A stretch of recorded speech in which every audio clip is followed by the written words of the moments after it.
Sallallahu ala Muhammad, sallallahu alaihi wasallam, sallallahu ala Muhammad, sallallahu alaihi wasallam.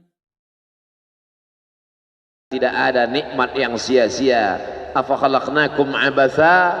Apakah kami ciptakan kamu sia-sia? Aku beri engkau nyawa, aku titipkan roh di dalam jasadmu, kuberikan kesempatan tinggal di dekat az-zikra.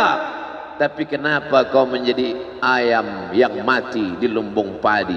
Perutnya mungkin kenyang, tenggorokannya mungkin tenang, matanya mungkin lapang, tidurnya lelap, tapi jiwa kosong hampa. Akibat apa? Akibat tidak diisi dengan zikir, tidak diisi dengan baca Quran, tidak diisi dengan muhasabah, tidak diisi dengan meneteskan air mata, tidak diisi dengan duduk bersama ulama, tidak diisi dengan sholat berjamaah, tidak diisi dengan kajian-kajian. Sesungguhnya setiap kita datang ke dunia ini sudah membawa benih.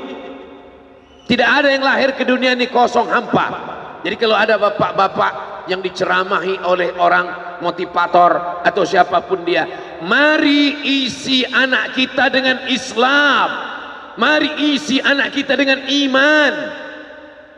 Tidak begitu guys. Kita lahir ke dunia ini bukan dalam keadaan kosong. Kita lahir sudah membawa iman. Mana dalilnya? A'udzubillahi minasyaitonirrajim. Wa idh akhadha rabbuka min bani Adam. Ingatlah ketika Allah mengambil persaksian dari seluruh anak cucu keturunan Adam. Wa ashhadahum. Allah mengambil persaksian. Ashhada yushhidu. Ashhadahum ala anfusihim. Ketika itu Allah bertanya, alastu bi rabbikum? Bukankah aku ini Rabb kamu? Semua kita waktu itu menjawab, bala syahidna. Ya, engkau adalah Rabb kami ya Allah. Setelah kita diisi, barulah kita masuk ke dalam rahim ibu kita, barulah turun ke bumi, barulah datang kemari. Lalu kemudian setelah di sini lupa, antaqulu yaumal qiyamati inna kunna an hadza ghafilin. Kami lupa, kami tidak ingat. Orang yang tidak ingat ini diingatkan. Fadzakir, ingatkanlah. Inna fa'ati az-zikra. Fadzakir, berilah peringatan. Inna fa'ati az-zikra. Inna fa'ati az-zikra. Az-zikra bermanfaat untuk siapa? Liman yakhsha, bagi orang yang takut bahwa dia nanti akan bangkit dari tanah, bahwa dia akan hidup sekali lagi, bahwa roh dan jasadnya akan dipertemukan lagi. Apa mungkin kita ini akan hidup lagi Pak Ustadz? Ucapanmu sama seperti ucapan Asi bin Wa'il yang membawa tulang kering kerontang yang sudah putih, tak ada lagi warna. Lalu dia bertanya, hal yuhyi rabbuka hadzal 'idhama ba'da ma baliya wa ramma? Apakah bisa Tuhanmu menghidupkan tulang ini lagi ya Muhammad? Nabi sallallahu alaihi wasallam diam sampai Jibril datang membawakan jawaban. Qul yuhyiha allazi ansha'aha awwala marrah.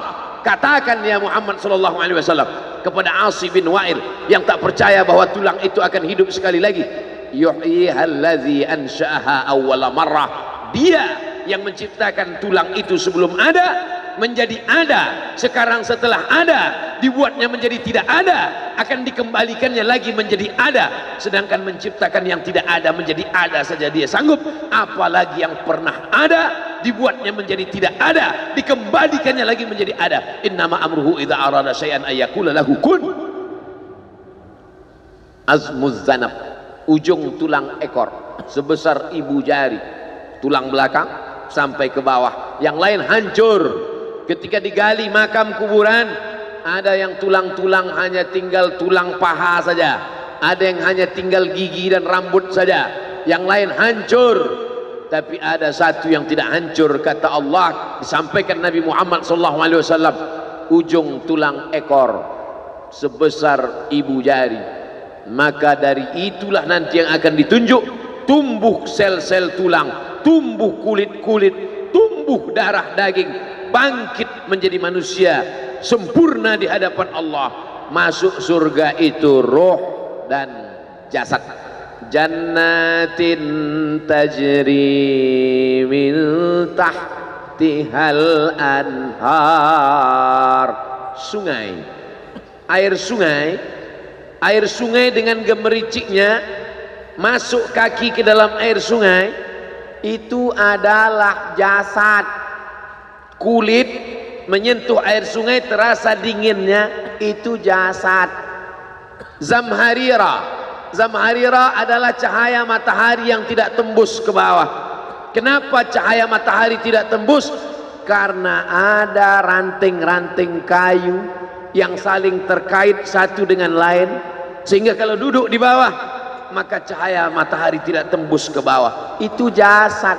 Maka yang masuk surga itu adalah roh dan jasad menurut Ahlus Sunnah wal Jamaah. Kalau masuk surga cuman roh, saya nggak mau. Mimpi masuk surga. Abdul Somad akan masuk surga beserta roh dan jasad, kembali sempurna. Makanya kata Nabi, la yadkhulul jannata ajuz, tak masuk surga orang tua. Menangis semua orang tua, sedih karena tak masuk surga. Nabi tersenyum, kata Nabi, bukan kamu tua tak masuk surga, kamu akan kembali muda usia belia, 30, 31, 32, 33. Karena masuk surga itu adalah orang-orang muda, anak-anak muda yang bisa menikmati dunia. Begitulah mereka masuk ke dalam surga. Apa makna ucapan Nabi itu? Roh dan jasad masuk ke dalam surga Allah. Lagi-lagi kita sedang diajarkan keseimbangan, bahwa kita lahir membawa iman, tapi iman ini bisa mati. Benih letakkan di tanah pasir kering kerontang, tidak disiram, mati dia, kering. Bagaimana menghidupkannya? Dihidupkan dia dengan ilmu. Tidak ada majelis ilmu yang paling banyak untuk saat ini, majelis ilmu di Az-Zikra. Semua ustadz didatangkan kemari. Ustadz Tengku Zulkarnain, Abah Raud tidak usah disebut lagi, memang beliau guru dari almarhum, Masya Allah tabarakallah.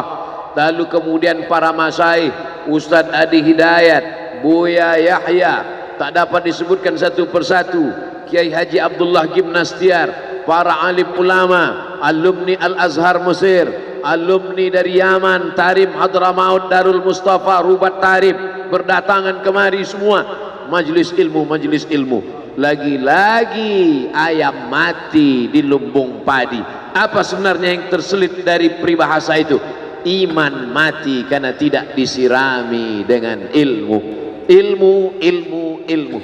Datang seorang jamaah menemui saya, Ustadz Somad, saya kena penyakit insomnia, gak bisa tidur malam. Jam 2 malam mata saya masih berkedip-kedip. Bismika Allahumma ahya wa amut, gak mempan. Sebabnya apa Pak? Sebabnya saya beli tanah.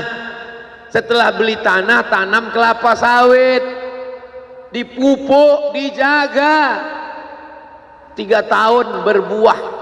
Pas mau dipanen, sudah dipanen orang duluan. Ternyata tanahnya bermasalah, dibawa ke pengadilan, dia yang menang. Akhirnya sampai jam 2 malam gak bisa tidur.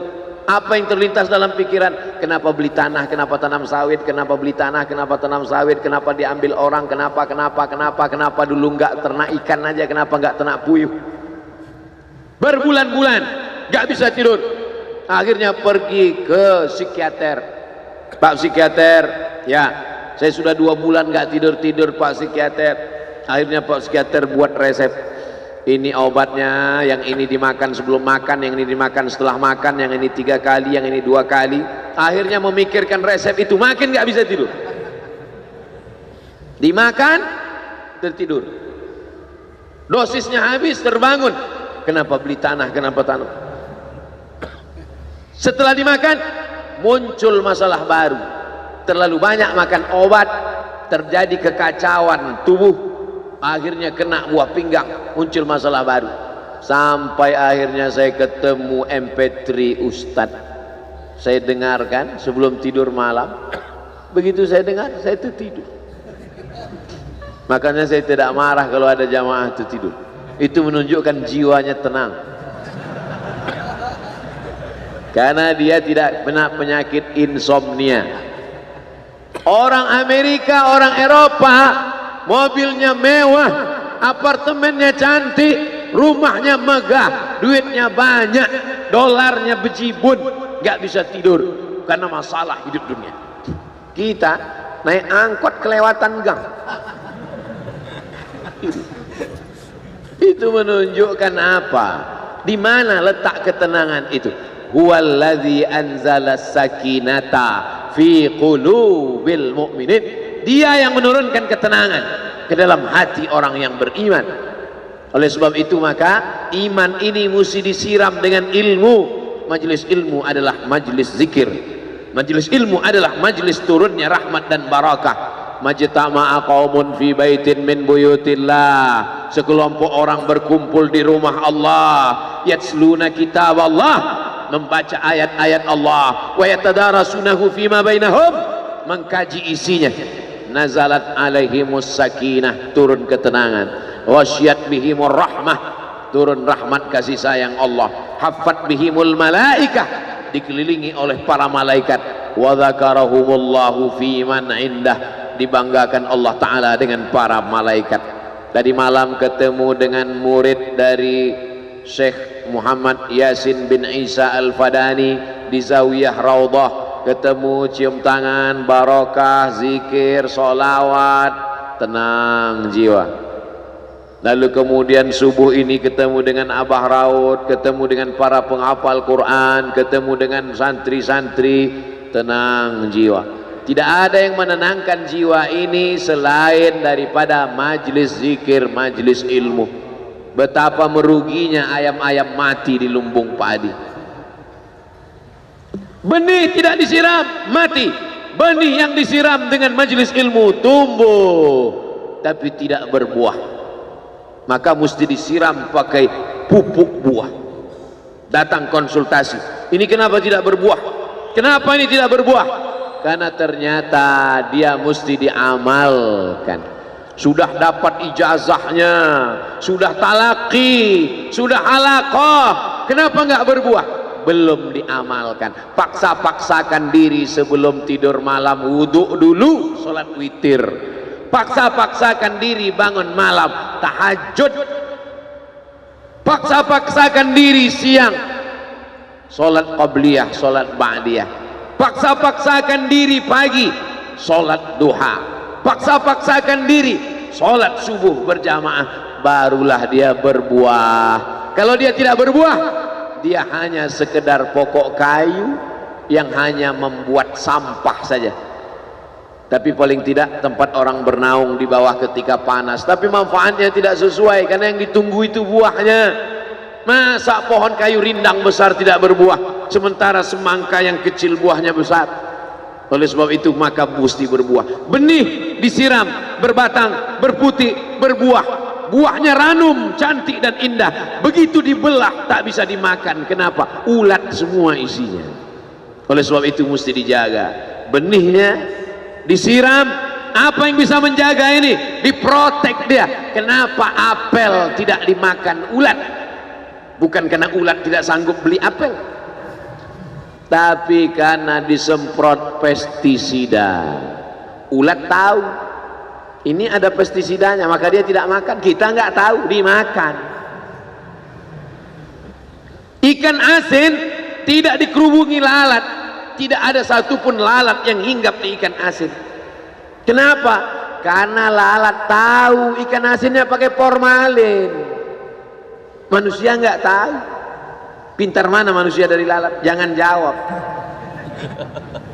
Akhirnya orang makan, menumpuklah pestisida dan formalin dalam darah.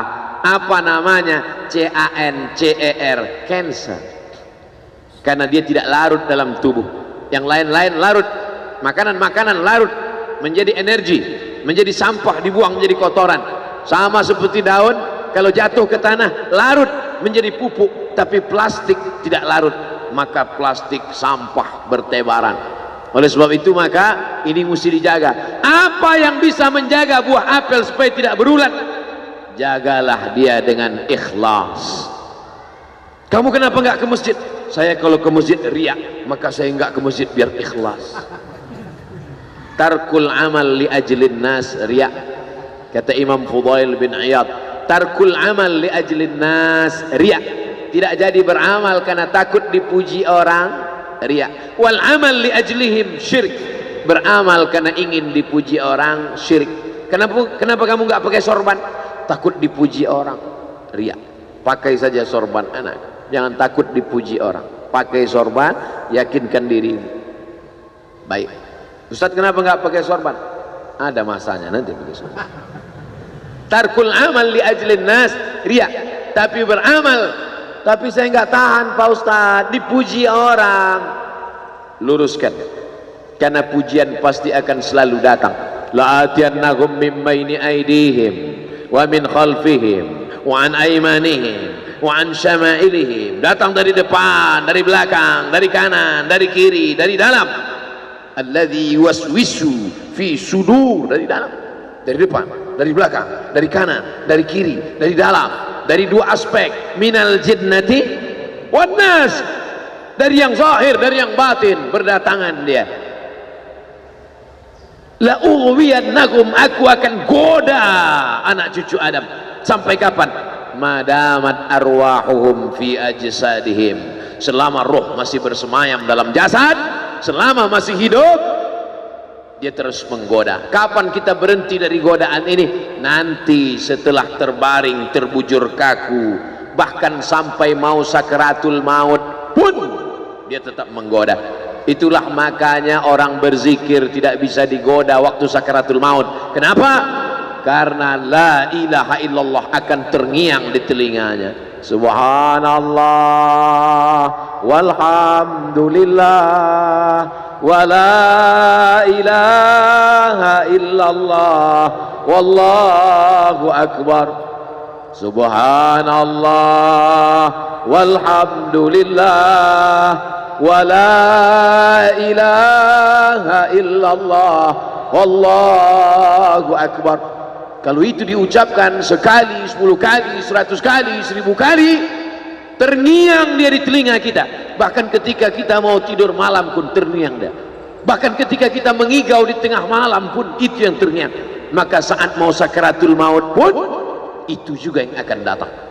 Apa yang kau ucapkan, apa yang kau dengar, apa yang kau pikirkan, apa yang kau renungkan, itu yang akan datang waktu sakaratul maut. Seorang bapak sudah diponis dokter, panggil istrinya, panggil anaknya, bawa ini ke rumah, nunggu malaikat maut datang. Sudah nggak ada obat. Bapak sudah koma, nggak sadar-sadar di rumah sakit. Kalau tetap dipertahankan di ruang ICU, hanya ngabiskan uang saja. Dokter kasihan dengan keluarga, bawa ini pulang, karena kalau dibawa pulang pasti mati. Begitu mau dibawa pulang, matanya terbuka, sadar dia, sadar. Ketemu sama saya tanya, apa yang membuat bapak sadar? Waktu saya sedang koma itu datang Abdul Somad. Terus apa kata Abdul Somad itu? Nanya kapan tablik akbar. Akhirnya saya terbangun. Kapan tablik akbar? Saya terbangun, saya pulang ke rumah, saya kumpulkan panitia buat tablik akbar. Datang, saya heran, kok bisa saya yang datang waktu itu? Saya mencoba menganalisa, kenapa waktu dia koma itu saya datang. Saya tanya, Bapak kalau di rumah ada nonton YouTube? Ada. YouTube siapa? Abdul Somad. Oh, dari rumah ke tempat kerja dengar MP3 radio, enggak radio Pak Ustaz, MP3 suara, iya, suara siapa? Ceramah Abdul Somad. Baru saya connect, ternyata apa yang sering didengar, apa yang sering ditonton, apa yang sering dipikirkan, itulah yang akan datang ketika kita koma. Hati-hati yang suka sinetron Korea, hati-hati yang suka Bollywood, itu yang akan datang nanti waktu kau koma.